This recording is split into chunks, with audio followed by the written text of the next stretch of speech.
ایک خاتون حضور کی خدمت میں حاضر ہوئی اور عرض کی یا رسول اللہ صلی اللہ علیہ وسلم مجھ سے بدکاری سرزد ہو گئی ہے اور میرے پیٹ میں بچہ ہے اور میں چاہتی ہوں کہ آخرت کی سزا کی بجائے دنیا کے اوپر اس کی سزا مجھے دے دی جائے تاکہ میں پاک ہو جاؤں اور صاف ہو جاؤں، کیونکہ آخرت کی سزائیں بہت سخت ہیں۔ اللہ کے محبوب علیہ السلام نے جبریل امین سے ایک دن پوچھا تھا مجھے جہنم کے عذابوں کا ذکر سناؤ، تو عرض کی یا رسول اللہ صلی اللہ علیہ وسلم ہلکا ترین عذاب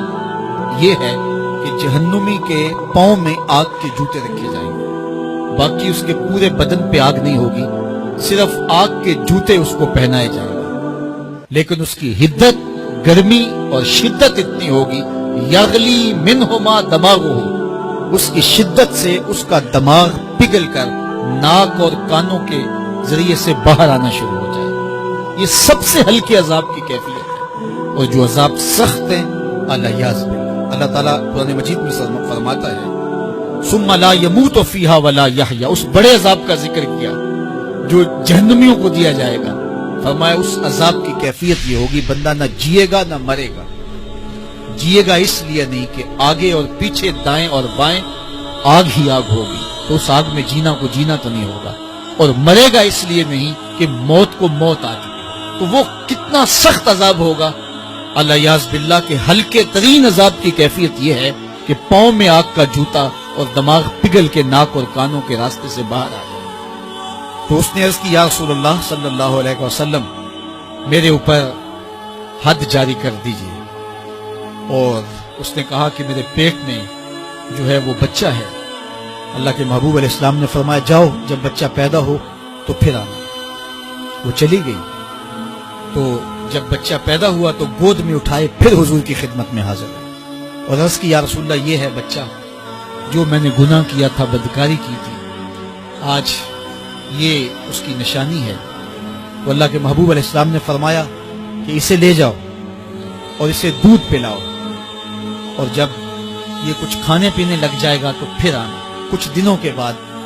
وہ دوبارہ حاضر ہوئی اور اس نے اس بچے کے ہاتھ میں روٹی کا ٹکڑا دیا ہوا تھا،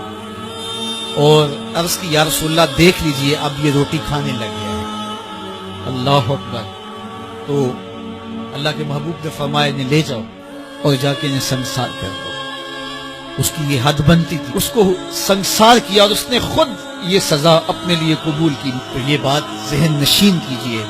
کہ یہ وہ لوگ تھے کہ جن سے کبھی کوئی گناہ سرزد ہو جاتا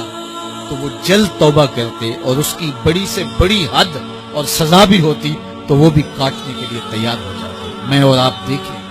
کہ ہماری زندگی میں اگر گناہ ہیں اور ہمیں سچی توبہ کی توفیق بھی نصیب نہیں ہے تو پھر ہم سوچ لیں کہ ہم کہاں کھڑے ہیں۔ دیکھیے اللہ دلوں کے بھید جانتا ہے۔ سچی توبہ یہ ہے کہ جو کیے پر ندامت ہو اور آئندہ نہ کرنے کا عزم مصمم ہو، پکا ارادہ ہو کہ یہ گناہ زندگی میں دوبارہ نہیں کروں گا۔ الگ بات ہے کہ پھر دوبارہ اس سے سرزد ہو جائے، لیکن جب وہ توبہ کر رہا ہو تو اس وقت اس کا پختہ عزم ہو اور اس کے دل کے کسی گوشے میں نہ ہو کہ چلو میں توبہ کر لیتا ہوں اور پھر ہو گیا تو پھر کر لوں گا۔ پکا عزم ہو کہ دوبارہ یہ گناہ نہیں کروں گا۔ اور اگر زبان سے توبہ توبہ کر رہا ہو اور دل میں ہو کہ ٹھیک ہے یہ تو صبح بھی مجھ سے عمل بد سرزد ہونا ہے، تو اللہ تعالیٰ سے یہ مذاق کرنے والی بات ہے، اور اللہ تعالیٰ سے جو مذاق کرتا ہے وہ کہاں کھڑا ہے وہ خود سوچ لے۔ وہ کیا کسی نے کہا تھا کہ توبہ کی پھر توبہ کر کے توڑ دی، میری اس توبہ پہ توبہ توبہ توبہ کر اٹھی۔ تو ایسی توبہ نہیں ہے کہ جو رسماً کسی مجلس میں چلے گئے، کسی اجتماع میں چلے گئے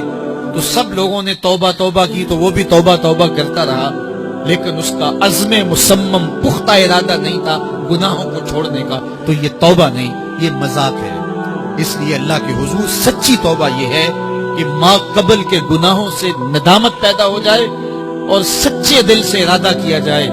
پختہ عزم کیا جائے کہ دوبارہ میں یہ گناہ نہیں کروں گا۔ اچھی بات دوسروں تک پہنچانا صدقہ جاریہ ہے۔ ویڈیو زیادہ سے زیادہ شیئر کیجیے۔